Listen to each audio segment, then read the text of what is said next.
and welcome to the How to Be Good podcast. This week without doubt, we had a couple of issues with the podcast. It seems that our platform decided to go a little bit pear-shaped. But having said that, we've listened to it and we've had a think, and we still think it's worth sharing, as much as the audio and the video aren't as clear as we would normally like. But the interviews that we had with Duncan Ward, who is the founder of Classroom of Hope, and also on the show at the same time was Markus Silverberg, who is the founder of Block Solutions. And they're both working together to build schools. Not just schools everywhere, these are schools in places that desperately need them. Places that have been hit by disaster, that have economic issues, that can't just hand out the money at this stage to be able to get these schools built and for the needed education of these children. Indeed, and the interview was so great. We really enjoyed getting to know Duncan and Markus. We didn't want to miss the chance of giving you a natural version of the interview rather than repeating it and getting the information straight from them with regards to the amazing work that they're doing. They're changing kids' lives. They're completely changing their trajectory, and it's impressive.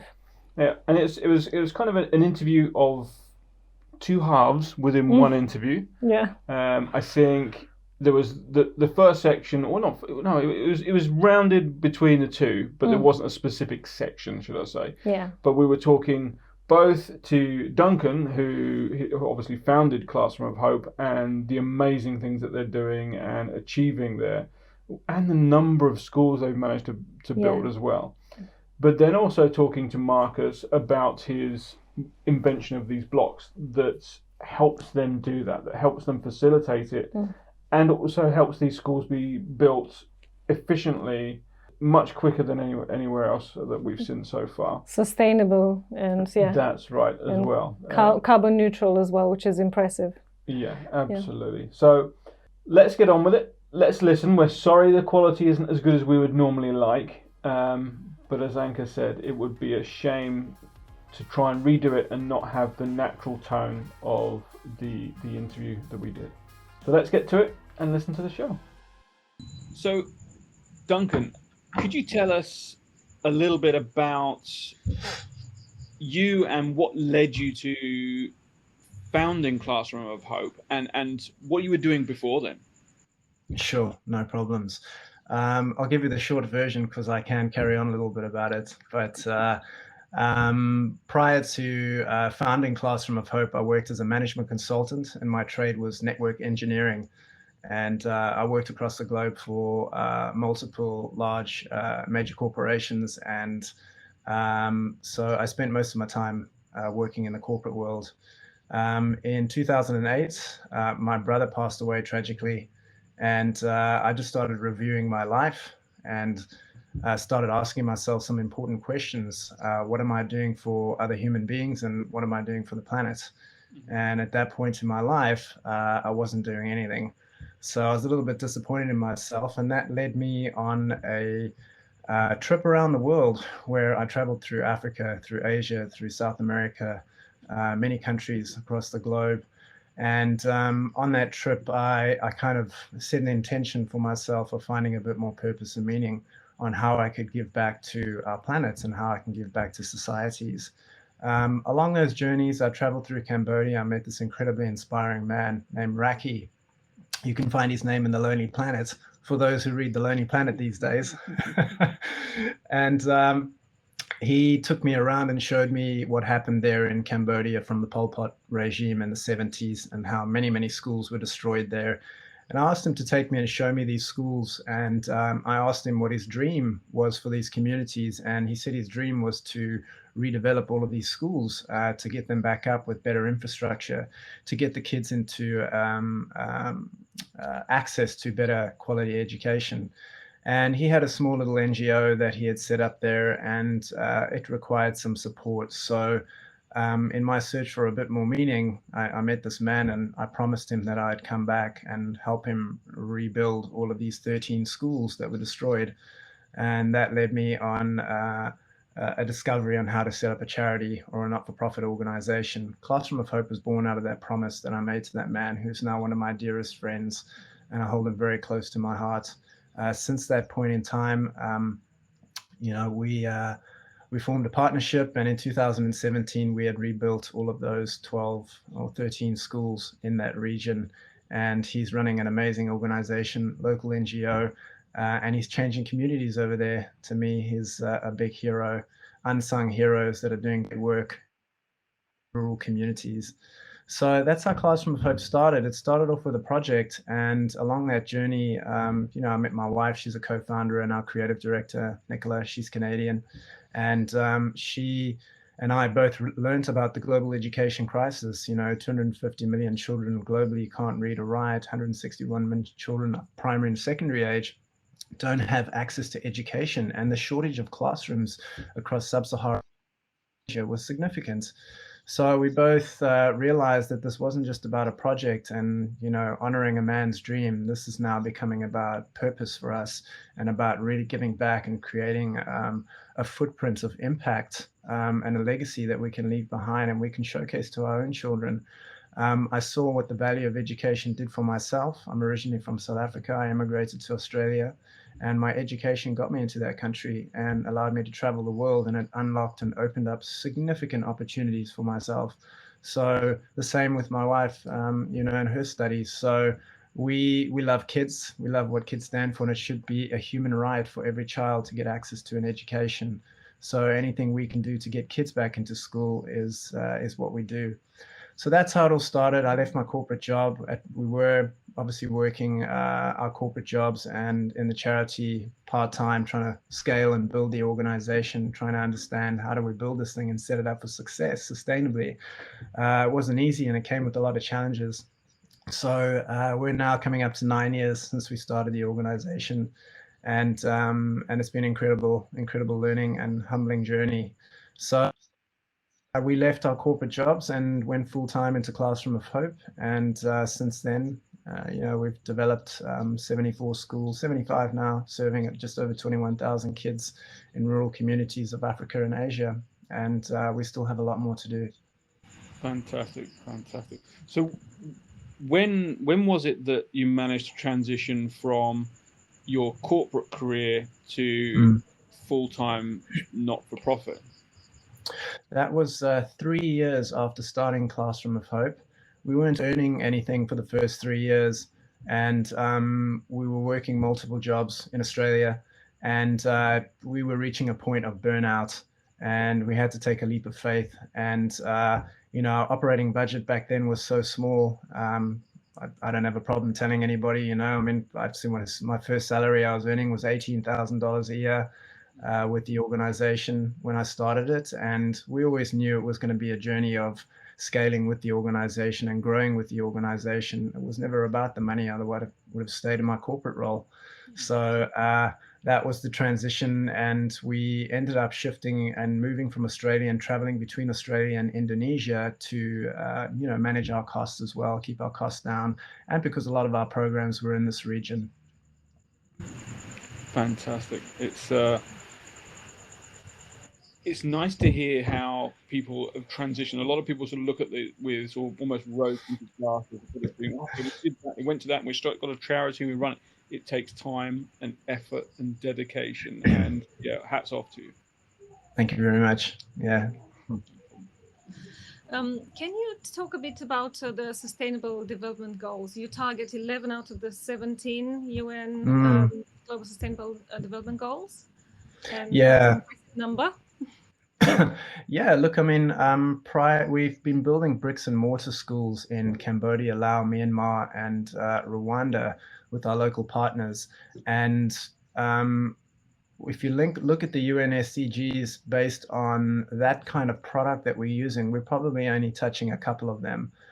Quality education, clean water and sanitation if we're building infrastructure, maybe 3, and no poverty, because education helps fight poverty.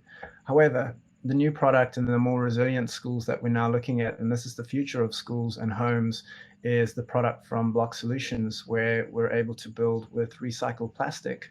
So when you start looking at that and how the impact curve goes up when it comes to the environment, to climate control, to life below the water, I mean, I'm trying to think of them all now, but off the top of my head, number 1, no poverty; 3, good health and well-being; 6, clean water and sanitation; number 8, decent work and economic growth because you're providing jobs; number 9, a big one, industry, innovation and infrastructure; sustainable cities and communities; responsible consumption and production; climate change; and life below the water. So because I must say first, I'm very impressed that you managed to reel off those. I don't even know, but I've probably got some of the numbers wrong there. But No, you got them there. It was awesome. I've looked at them so many times, but to me, that's what we're trying to do. Is those UN SDGs is about bringing the world back into balance.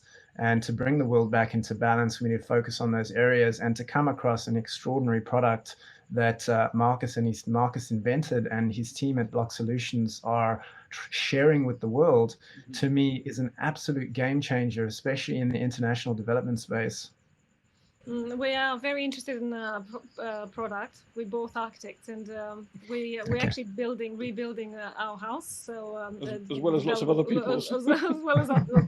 And we were thinking, we can use the blocks. They're so quick. We could just finish it really quickly ourselves. So yeah, we have lots of questions coming your way, Markus. Okay. In the meantime, I wanted to ask, do you get any help from local governments when you're building the schools? Yes, we do. We do. Our development approach is very much about what I call smartnerships. It has to be a collaborative process, and you have to bring the government on the journey. You have to bring the local communities on the journey. We work with local governments, federal, across all the countries. And the reason why we do that is because it can't just be a handout. So I'll give you one example. So if we're going to go and build a school in rural Cambodia, our local partner will go to that community, do the assessments, ensure it meets the criteria, and then they will do a presentation to all of the local communities and the local leaders, as well as the local government and federal government. If they are satisfied that they are empowered, then they will sign contracts with us where the community will provide the land and the foundation on the land, as well as a fence around to keep animals out for that school. That will be their contribution. And sometimes it normally works out to about $1 per household that they're contributing to that. Secondly, the government will sign contracts to provide teachers and salaries to the ratio of roughly about 35 students per teacher. And once we know that they have signed on the paper with us, then everybody's on the journey. We're all in this together. And then we will provide the actual capital and the funding to build the school, build clean water facilities, build toilets, the actual infrastructure that's required for children to have a safe and secure learning environment. And at the end of that school building process, once it's completed, we'll have a ceremony, and there'll be a handover process where we'll hand that school over to the government and the local communities, and it will be their school that they will monitor and evaluate. We still have a framework to monitor and evaluate it to ensure it's maintaining those levels of standards moving forward. But to us, the school's the output, the outcome, the kids graduating and getting educated. And working with governments I think is important, because in the long run, it can't just be reliant on NGO level of reform that needs to occur. Mm-hmm. Yeah, indeed. Absolutely. So how many, I think you mentioned earlier, was it 70 something schools you've built already? Yeah, 75 schools now, serving just over 21,000 kids across Rwanda, Cambodia, Laos, Myanmar, and Indonesia. That's an impressive number, especially considering, like, just locally here, trying to get a school from idea to site and completion, you're probably looking at around 7 years here. So, which is just crazy timescale. But yeah, no, that's a very, very impressive number. Thank you. We've got a great team and great partners. Everybody's works hard towards the same mission, which is great. Fantastic. And what were the countries again that you did them in? So Myanmar was one of them, and Cambodia, yes. Rwanda, Laos. or some say Laos, and Indonesia. After the earthquakes happened here, we started building in Lombok. So we have quite a huge pipeline to build there in Lombok for all the schools that were destroyed by the earthquakes. Yeah. And are those generally your target areas, or you'll go globally where you're needed to go, depending on what happens? Yeah, I think, we have always been building with bricks and mortar, and depending on supply and demand and how bad the problem of plastic is in those specific countries, my vision is, Indonesia is just the beginning in terms of building with EcoBlock's Block Solutions product and scaling that product across Southeast Asia, Asia Pacific, and the globe is really important. So, I'm already talking to our partners in these other regions about what's going on here in Indonesia and how this can be leveraged and shared across their regions as well. Absolutely, yeah, yeah. I mean, we spoke to a chap a while ago from Repurpose Global, and they pull in plastic from the oceans and everything, all in similar kind of areas and things like that. And then they help people reuse, recycle, repurpose that plastics and things like that. And we just kind of thought that there's a great opportunity. Obviously, I don't know the details of how you build the blocks, and Markus will help with that in a sec, hopefully. But it's just all of a sudden we can all work together to come to one final goal that's overall better for the planet and people and everybody. And I just love the idea of it. Yeah, it's an absolute no-brainer, when it comes to using these new blocks.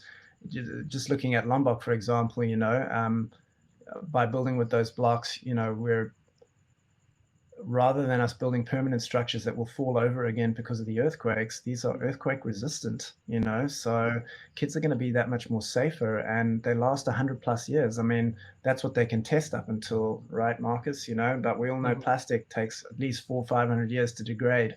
So we're talking about longevity, and then unfortunately, yeah. And then you look at, the value proposition to the governments as well is, if a standard issue government school costs about 14,000 US across Southeast Asia and Indonesia, and you can build a whole classroom for 7 or 8,000 US dollars, and you're building it from recycled plastic waste, and it's taking 5 to 6 days for a 5-classroom school versus 3 to 6 months. So you start doing the economics around that, it's significant value that's being delivered in return, let alone the environmental impact. Absolutely. So as we're moving on, we're talking quite well about the blocks. Maybe Markus, could you tell us a little bit about your journey? What were you doing before, and how you then came up with, I've got this idea to build blocks out of plastic to solve an issue? Sure. Actually, I'm an inventor. Then I'm a serial entrepreneur. So the thing is, I've been working the whole of my life in let's say, doing something new, figuring out how to do things better. I was working for the industry before. I was working for an injection molding factory, actually a very big one in Europe, the biggest one actually. And I was like a C-level executive over there, responsible for the sales in the whole of Europe. And I sold my company actually to that company. But then I was obliged to stay over there, to stay working for the company.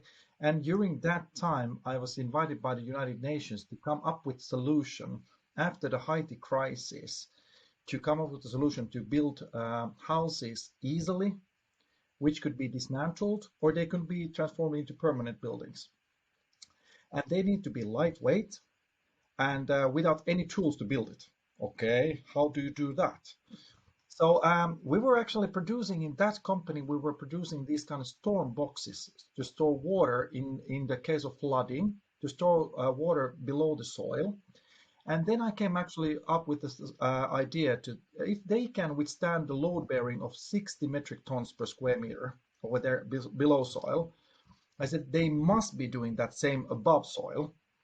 And then, of course, when I'm from the Nordics, so we have Lego over there, and then we have IKEA for simplicity and so on. And of course, combine those two things, making a finished product called the blocks. And that was really the idea. I actually presented this solution to our our management over there in the big company over there, but they said, hey, come on, this is too disruptive for us. We cannot. We are making also bricks and mortar in the company.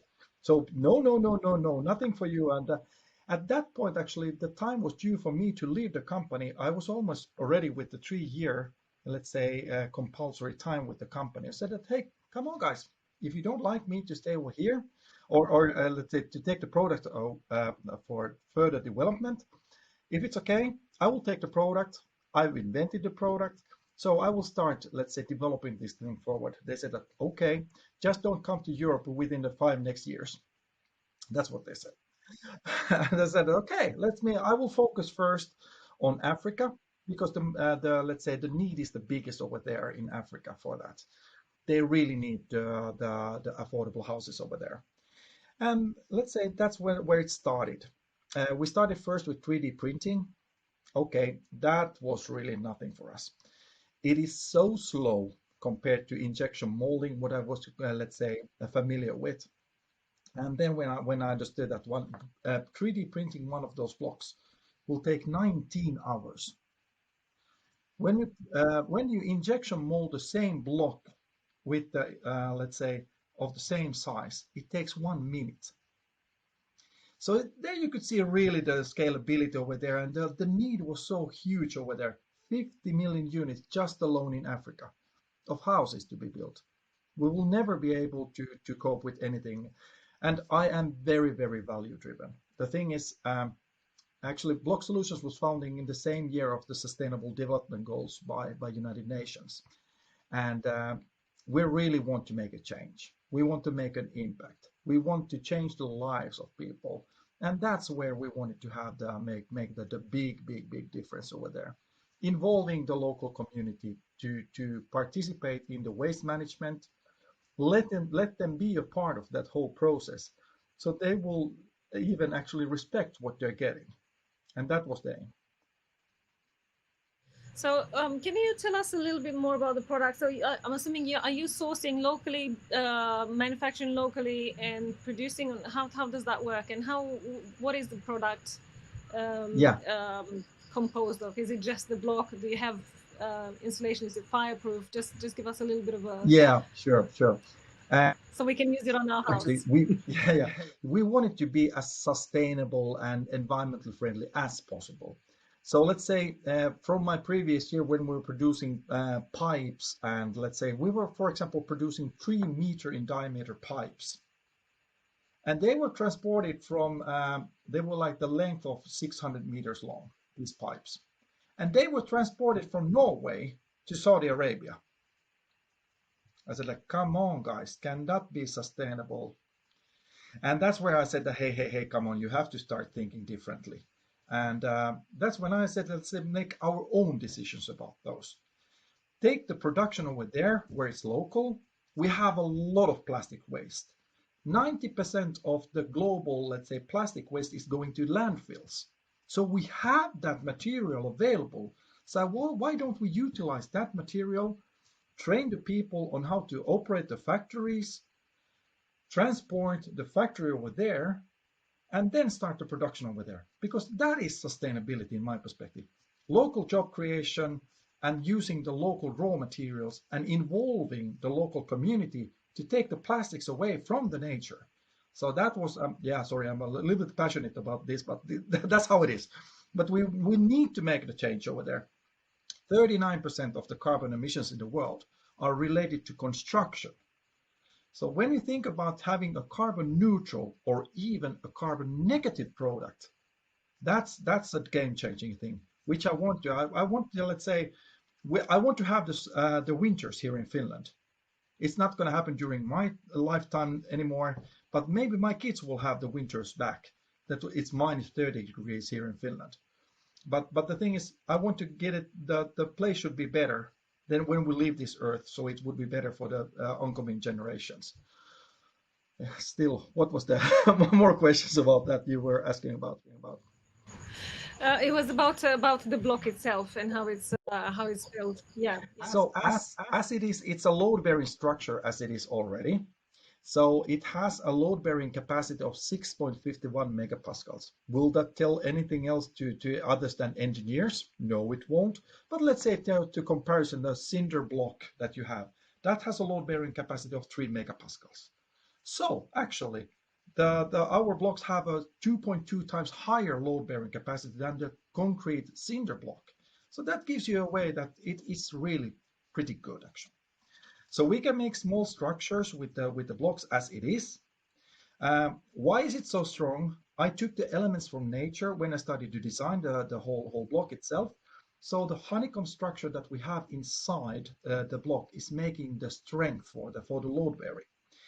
And then the unique design will enable that you can, for example, install electrical cables easily. Just drop the line over there and just drill a hole with a normal wooden drill, and you can insert, for example, a switch or socket inside the structure easily. And also, like Duncan must already know, that it takes about 3 minutes to build 1 square meter wall with the blocks. And one of those big things also there is that Duncan has already also understood that there are no bad days when you're building with the blocks. The biggest block that we are having has a weight of about 3 kilograms. It's lightweight. And the thing is, you cannot do other than 90-degree angles with the structure in that sense. So if you have a bad day, so let's say they've been partying out, the bricklayers haven't been partying out, and the next day they're trying to do the finishing over there and it's not looking so good. I used to be actually, let's say, supervisor for construction. And I already could see it's always on the Thursday mornings or the Monday mornings when they're not doing the best possible work that they can do. And it's especially in African countries that, sorry to say, but the quality is not what you expect. So it's better that we force them to do it the right way. So what type of plastics are used in the manufacturing the block? Are we talking about soft plastics, hard plastics, or mix? Yeah. The thing is, we're really looking forward to have the recycled plastics everywhere where we can.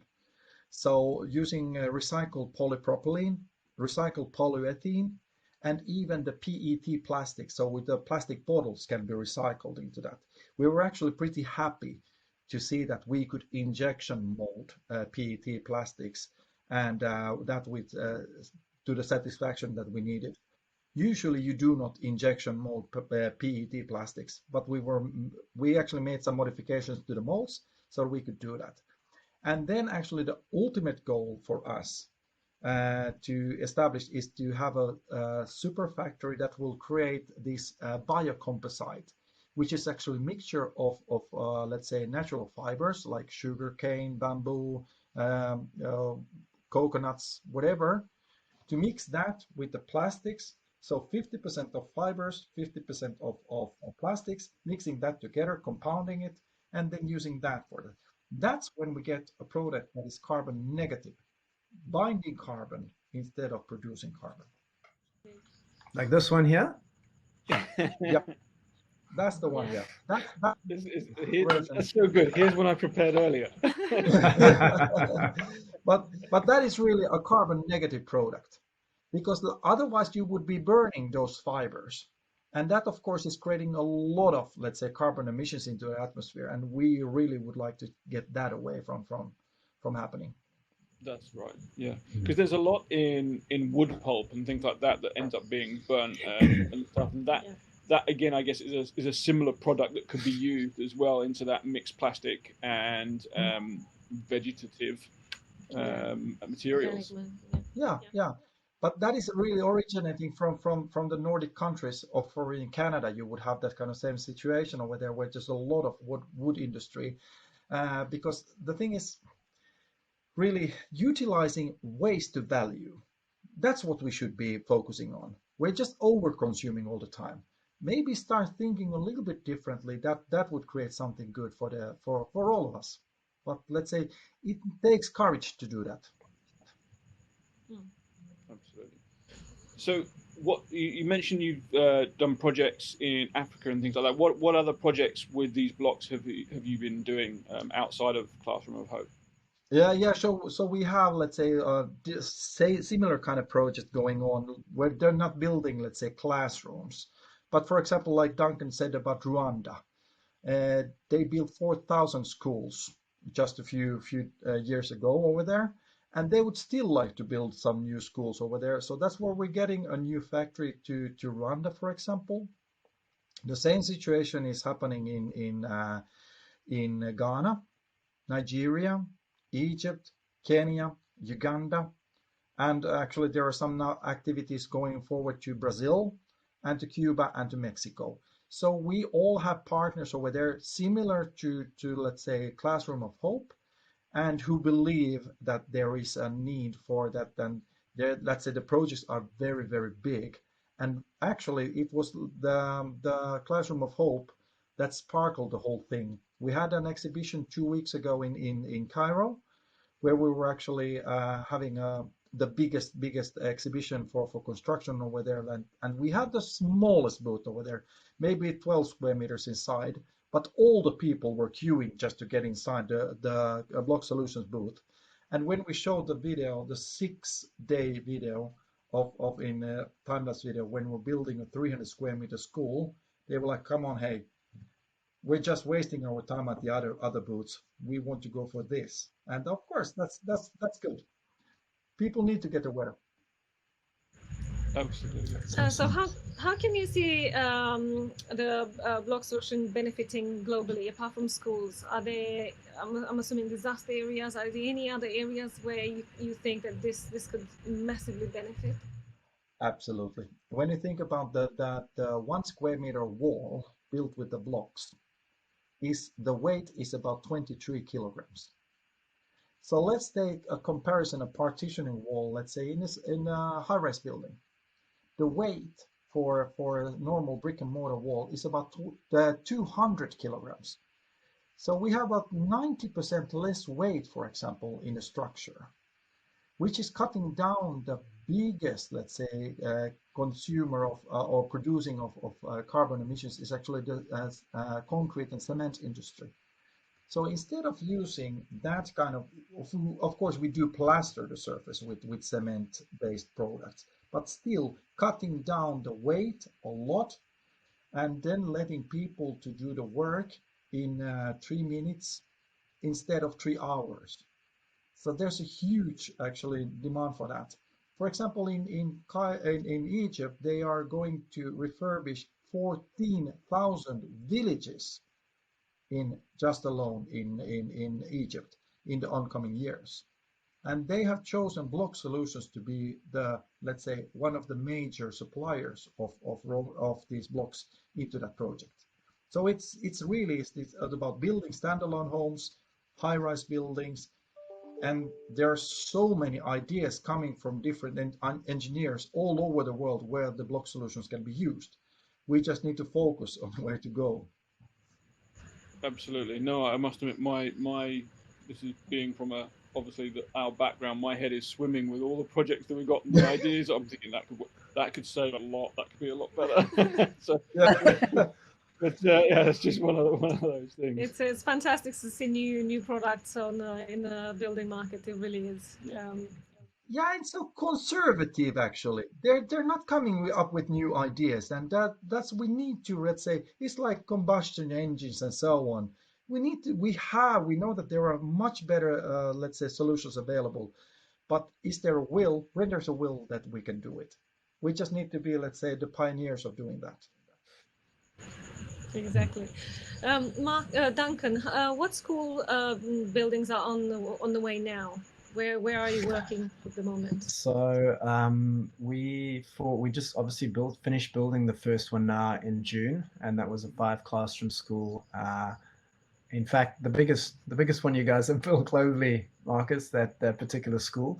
And so just to give you some context on what our plan is we are ordering more blocks from Finland to build another 2 schools. And we're also building 2 home concepts. The reason why we're building home concepts is because the earthquakes in Lombok also destroyed 40,000 homes.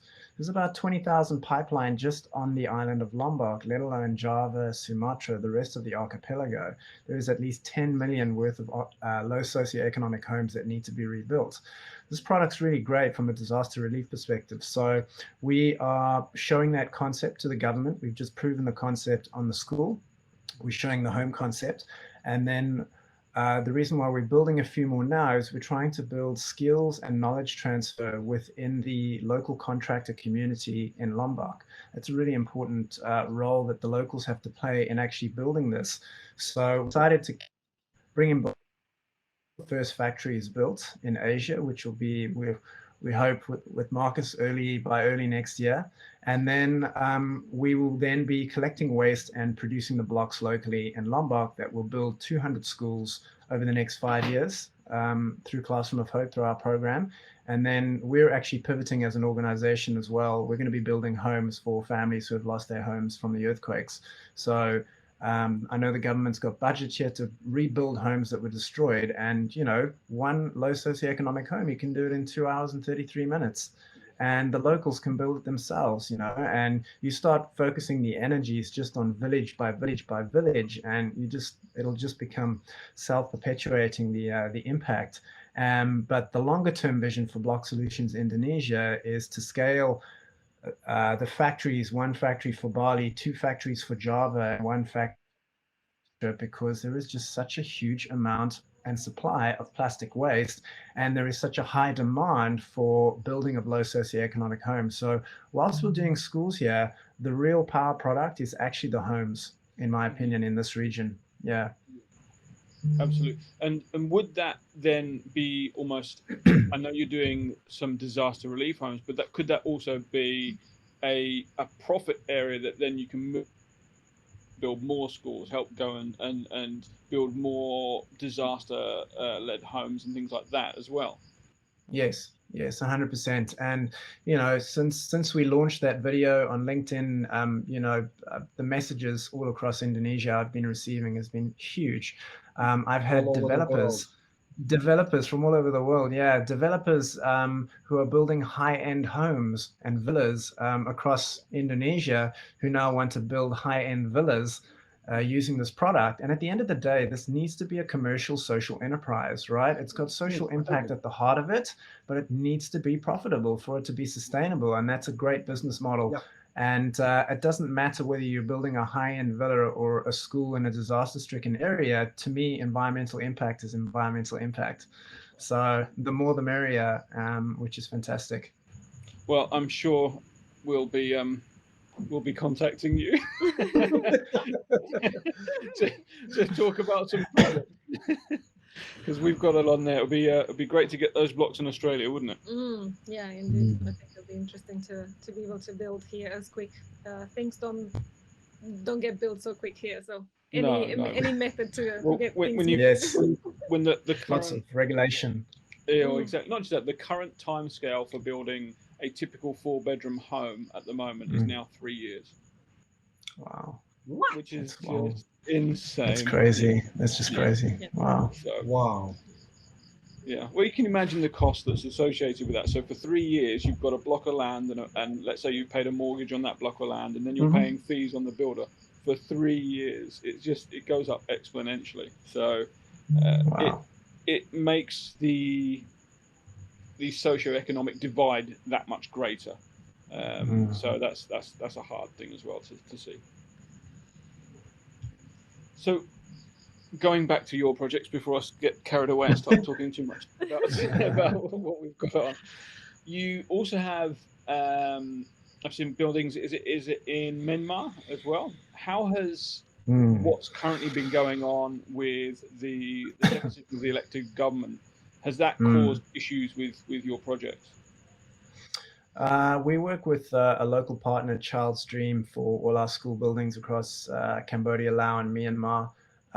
We have since stopped funding the building of any more schools in Myanmar because the situation became out of control there. It's very high risk in some of those areas. And so until things calm down, we've stepped back. I know our local partners are still doing stuff there, but even after things changed in Myanmar, our local partner was mostly working with the monk monasteries in those rural communities to build, because the education system was not that great with the government. So it's we're on hold at the moment, because it's just, last thing we want to do is be putting risk in high risk zones, just until the dust has settled, shall we say. Yeah, absolutely. Yeah. So one of the other things I read, and I'd love you to give more details, is that apart from building schools, it's not just schools, it's also about education in other ways. Could you highlight some more of the ways you're helping the education of these children? Certainly, we've had multiple programs. We had a STEM program, science, technology, engineering, and mathematics, where we were providing young women and girls with scholarships to go and study information technology, plant sciences, agriculture. Across girls from Cambodia were going to universities to study in Thailand, because they have much better facilities there.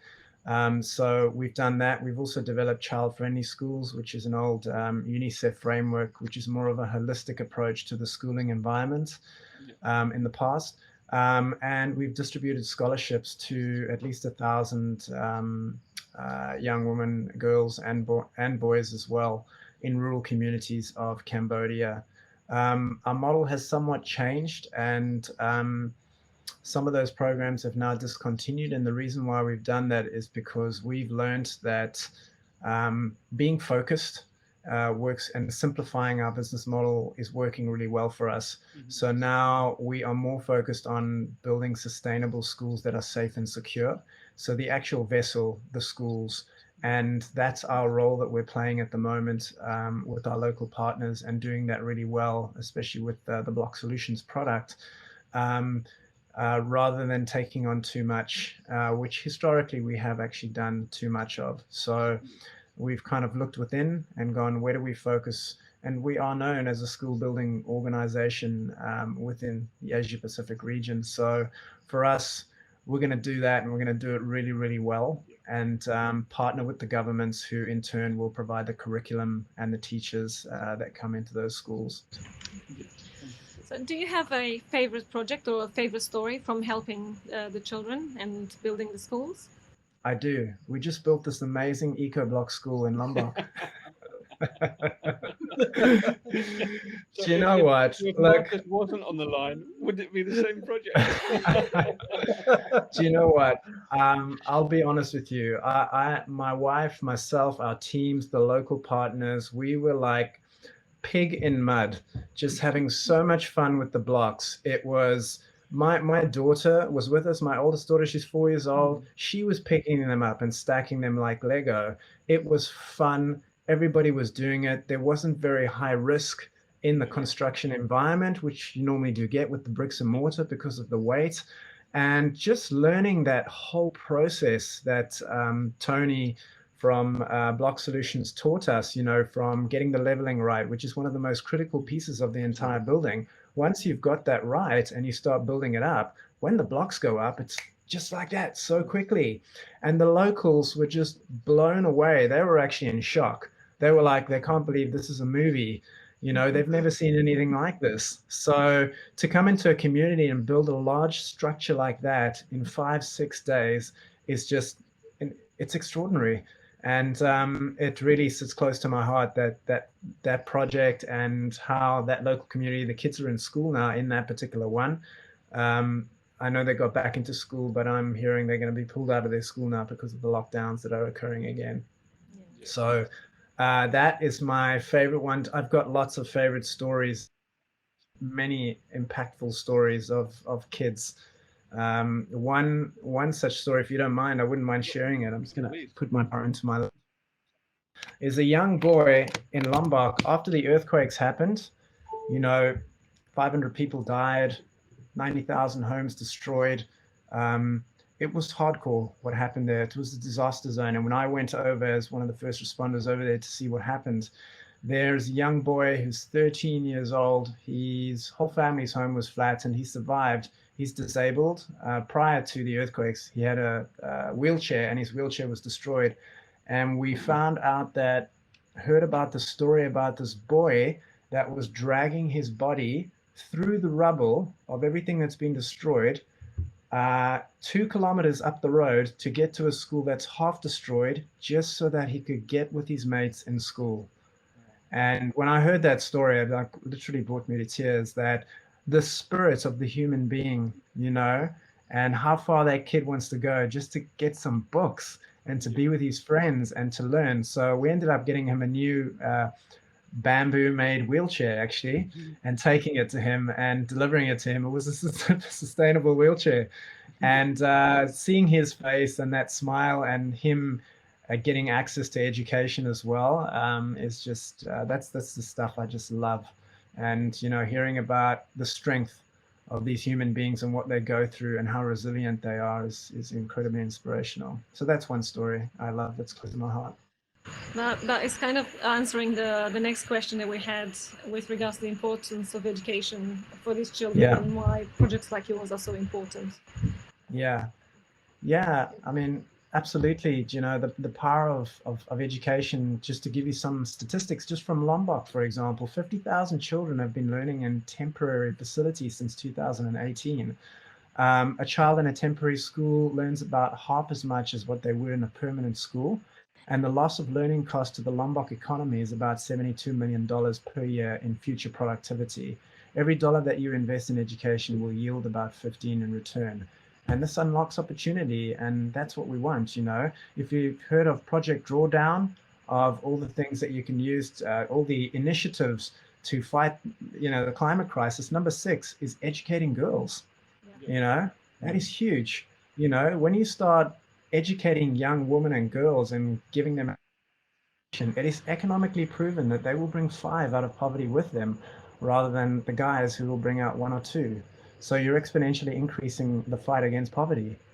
So yeah, us guys we're not very good, us guys. Unless you're inventing blocks. True. Yeah. Okay. So how has the pandemic affected you both? So Duncan, you first. How has that affected you? I know you said about the kids going back into lockdown, but how has it also affected the building of schools? So in the countries where we operate with our partners, construction has been seen as essential services. So schools have still been getting built, which has been great. And we're so happy for that, because keeping people in jobs and just ensuring the locals are following the protocols for keeping themselves and their staff safe. But most of the kids in all these countries have been pulled out of school and been learning from home or learning remotely. Which isn't easy. And I've had some interesting debates with some people saying, we should just shift all kids into remote learning, and this is the future of the world with technology. But I actually disagree with that. I think a school, when you go to Africa and Asia, the school is like the heart of the community. This is where people hang out. This is where social interactions happen. This is where confidence is learned, critical thinking, friendships, so even though, and I see the value of remote learning, yes, but not as a permanent thing. The school is a beacon of hope in these communities. So I'm glad that we've still been building, and, as and when the pandemic disappears, kids can get back into their schools and back onto their playgrounds and having fun and enjoying the learning experience together. Absolutely. And let's not forget the schools sometimes are a safe zone for some of the kids. Yeah. It's an escape area. Absolutely. Child protection, very important. Yeah. So Markus, how has it affected you and your company and your team? I remember the date. I was actually supposed to leave back from DRC, so from Kinshasa back to Finland on the 20th of March. I just had signed a contract of delivering a factory to Kinshasa to the Ministry of Housing over there, and I got a text message on the 19th of March that the last plane out of Kinshasa is leaving in 3 hours. After that, it's going to be lockdown. I said to the minister, okay, please arrange me a transportation out of the country, please. And it took me about 45 minutes before I was at the airport. had taken all of my stuff from the hotel and so on. Okay, next week, all orders of 7 factories were cancelled. Of course, I totally understand that. We're not able to travel to the countries that were supposed to get the factories installed, having the trainings coming, the people coming over to Europe to get the training on how to operate the factories.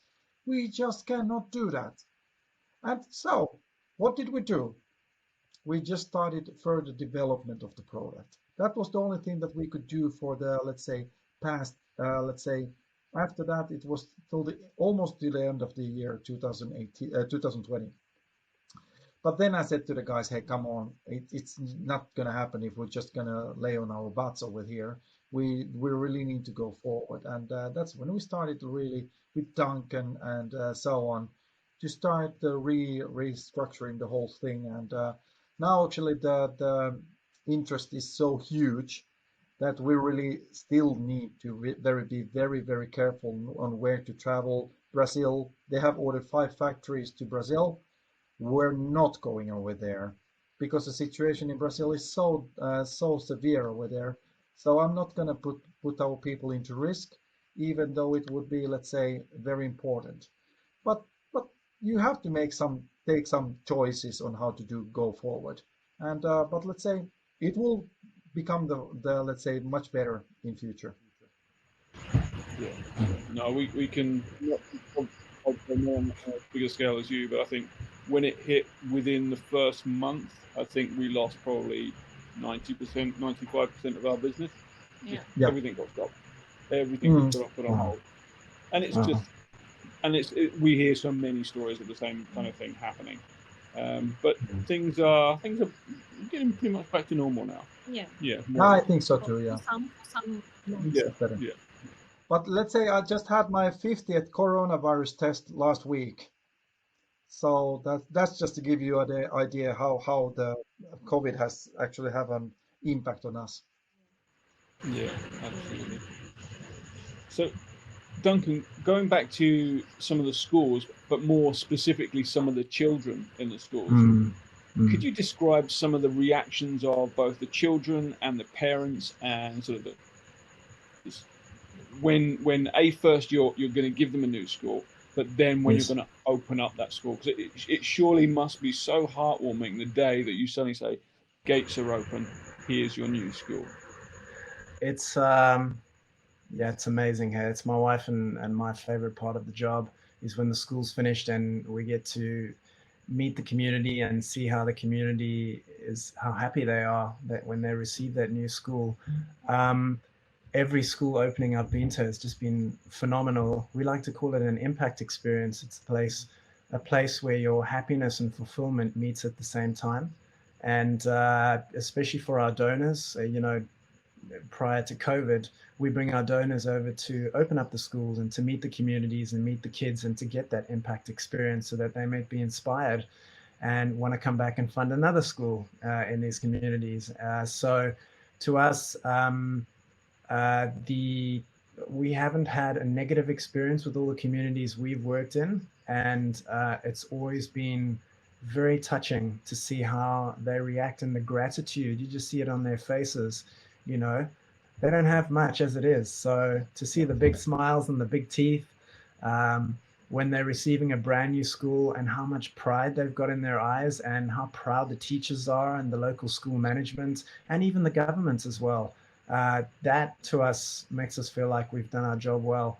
And we are also, we like to make them feel like they did it, there's a lot of wrong development approaches and, where we are very aligned with Block Solutions is the more locally driven, the better, and when you can make locals feel like they're changing their own country, that is awesome.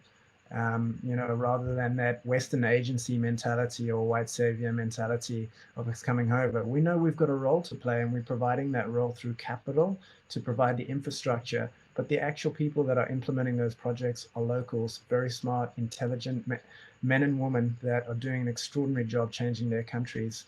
And I really love is seeing them see the change they create. Yeah.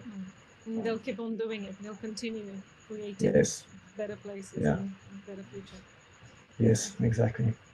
So from the projects that you've done, and obviously there's lots of them, what would you say some of the key things that you've learned are?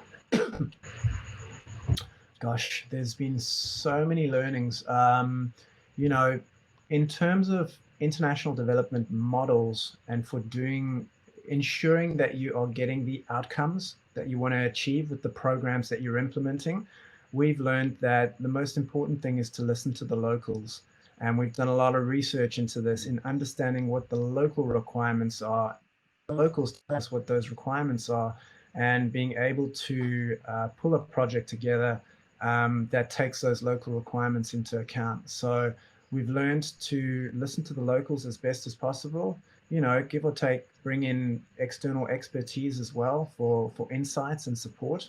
The other things that we've learned is that, for schools that we build, there are a lot of volunteers that want to come over and want to build the schools with us. And whilst that is a really great intention and it's good, it can actually be a negative impact as well in these communities, because we're providing jobs and we're trying to ensure that the local microeconomies are being supported and that they're actually doing it.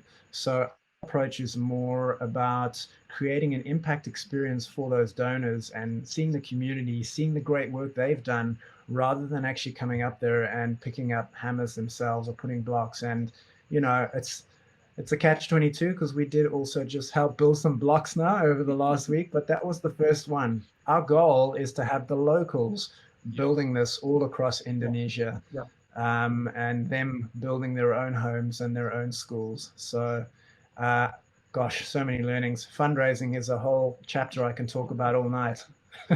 Well, we'll perhaps talk to you about that somewhere else and another time. No worries. We're actually just asking, what does Classroom of Hope need to continue the success story? So I'm assuming fundraising and funds is one of the most important things.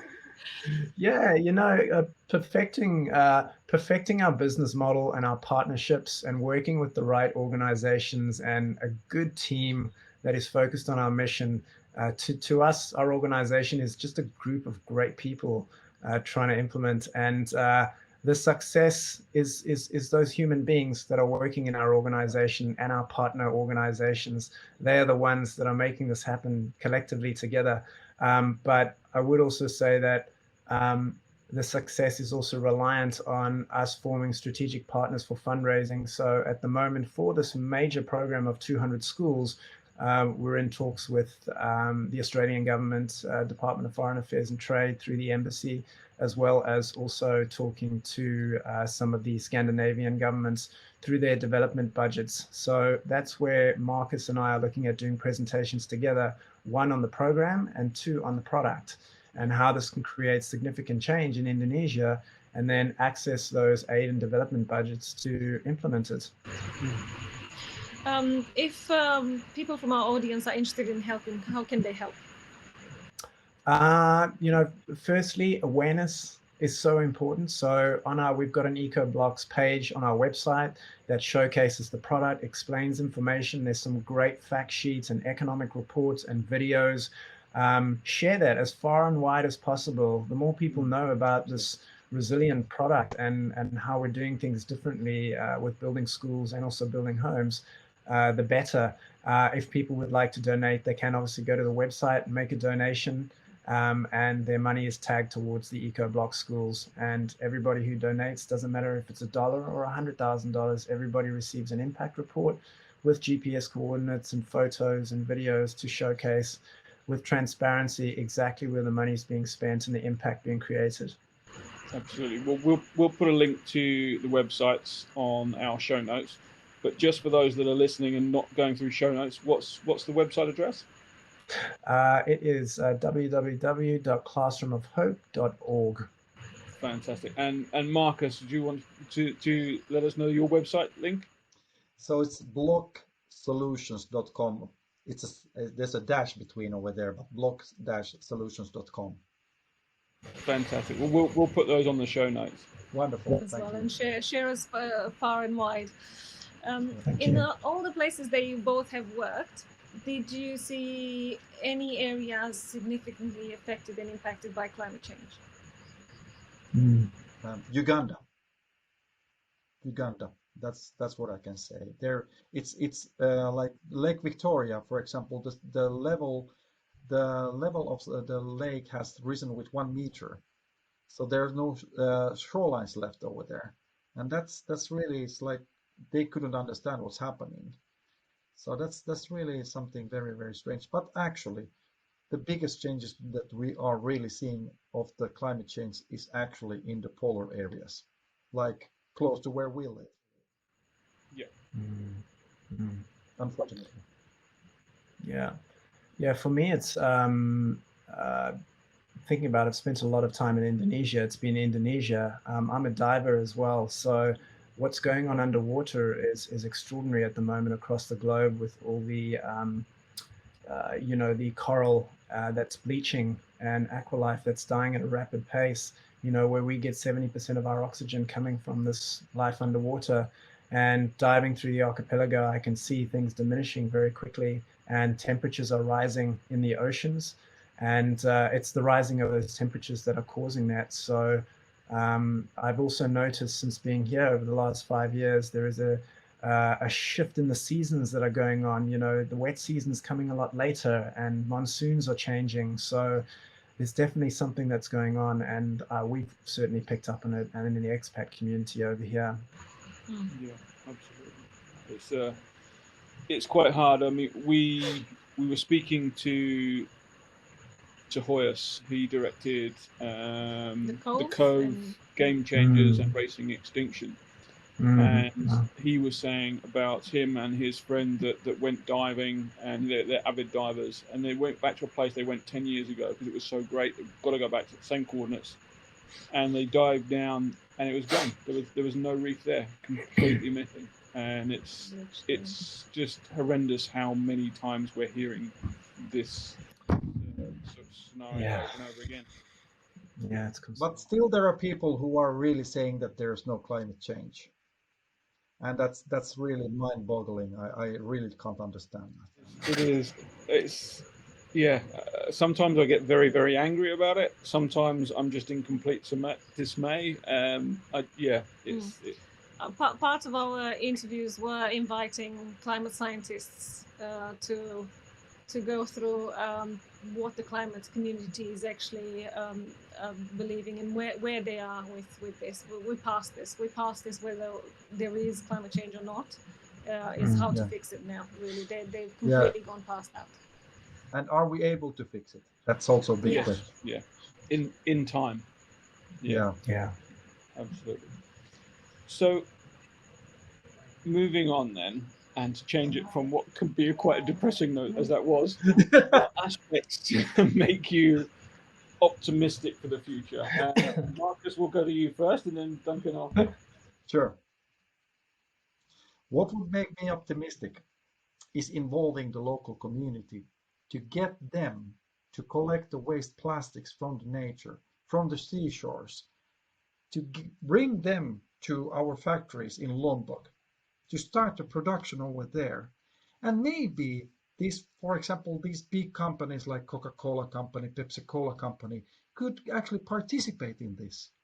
They would, for example, put some waste baskets for people to throw the plastic bottles into those waste baskets that Duncan and his crew could then go and pick up, shred it, wash it, pelletize it, and then produce affordable houses for people.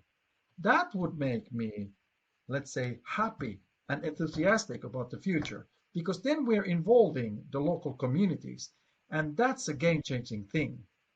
But if people don't really see the point of doing something, then why should we? But that's what I want to make the change. Maybe actually the companies like these major corporate structures, they could pay even the people for bringing the plastics in. Because if the governments will say that plastics, they're going to ban the plastic bottles because you're not doing anything. They have huge CSR policies in these companies. So let's make something good out of it. That's mine. Yeah. Duncan, what would be your view of what would make you optimistic for the future? Children have me hugely optimistic about the future. I look at young girls like Malala Yousafzai. I look at Greta, and I see these youth that are standing up and not putting up with the ineptness of what's going on in the world, and how us adults and, even at the UN and everything, we're trying to resolve these issues, but we just can't seem to get it right. So to me, I have high hopes for the youth of the world and the kids that are coming through, and the education they're receiving, and the green leaders that are coming through that are showing huge inspiration and pulling movements together to create change for our planet. So I'm excited about them because I believe they're the ones that are going to really change our world. And hopefully my daughter and my daughters have a beautiful planet moving forward. I always worry as a father for what the future lies ahead for them, and the youth and kids, I've got high hopes for them. Absolutely. No, I completely agree. I think that's probably one of my key points too. And they really need to get the education. Because, for example, when you're traveling in Africa, if they don't know anything about it, and they're just struggling to get the daily bread for the people, and we need to give them viable options to do something good for themselves, and then it will gradually change. Yeah, absolutely. So, what question? And we asked this to everybody just in case. What question should we have asked but didn't? It's a catch-all, isn't it? It's so good. Me, I'm just trying to think. I can't actually think, to be honest. I think you guys have nailed quite a lot of good questions there and covered off a lot of things. Off the top of my head, I'm sorry, I can't think of anything you haven't asked that I think has been valuable. I think most of the questions have been really good ones. Thank you. So good, thank you. Yeah. Markus?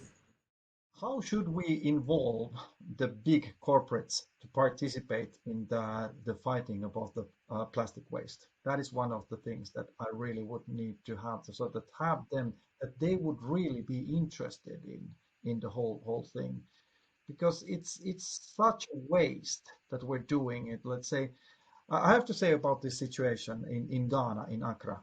I went to the shoreline over there, and there were a bunch of let's say fishers going out to the sea, and when they came back, they had a very big catch of about 270 kilograms in the nets.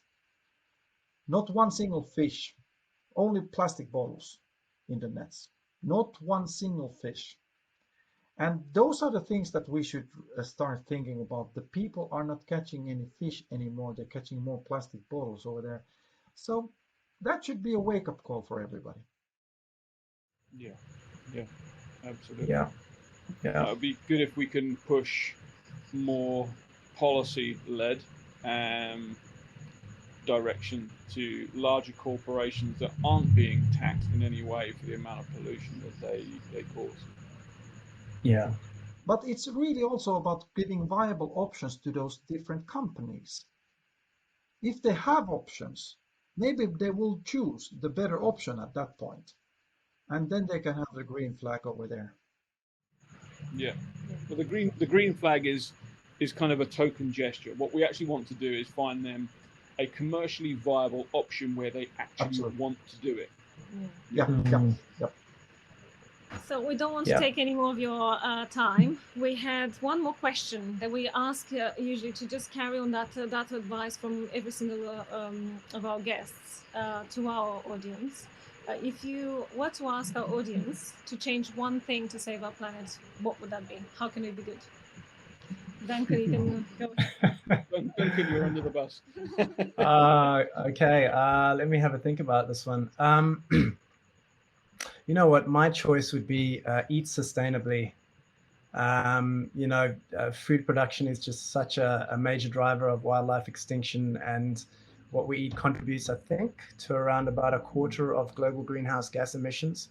So I'm not saying everybody should go vegan or vegetarian or anything like that. I would say, for me, for example, I quit beef 5 years ago.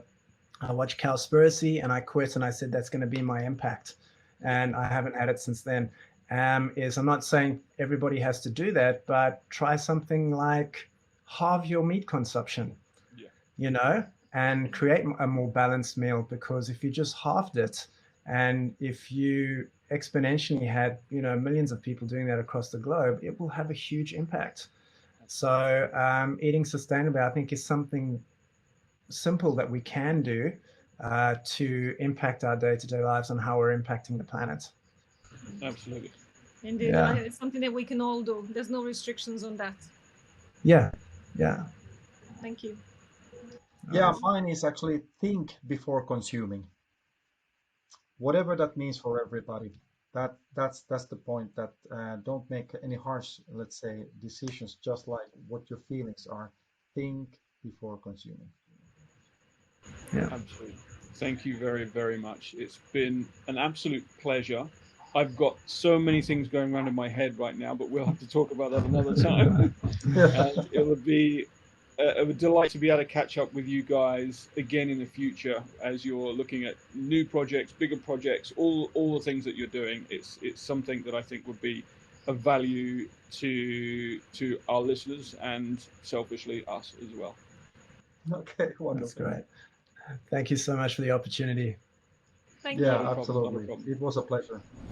So that was Duncan Ward and Markus Silverberg, and it was a delight to be able to talk to them. So passionate about what they do, what they're trying to achieve, about the kids. I loved the idea that Duncan was talking about. Not the idea, the fact that all the kids are so delighted and so want to be there, and it's creating more than just a school. It's a community, a place of hope and salvage and respite as well. There's a lot more to it than, I don't want to say just a school because it's a big feat, but there's a lot more to it than schools alone. Yeah, I think in just giving the community the opportunity to actually build the school themselves, get them involved in every single part of the project is so important, because they'll carry that through and they'll understand how important they are for the future in building their own community. So giving them the tools to rebuild their communities, it's an important step.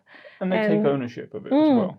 And I have to say, I'm really impressed with the Block Solutions. Their product's amazing, really, really amazing. And we already thought about so many areas that it can be used and where we'd like to see it. So if you'd like to donate, please go to classroomofhope.org to help this amazing initiative, and we'll put all the information on the show notes as well.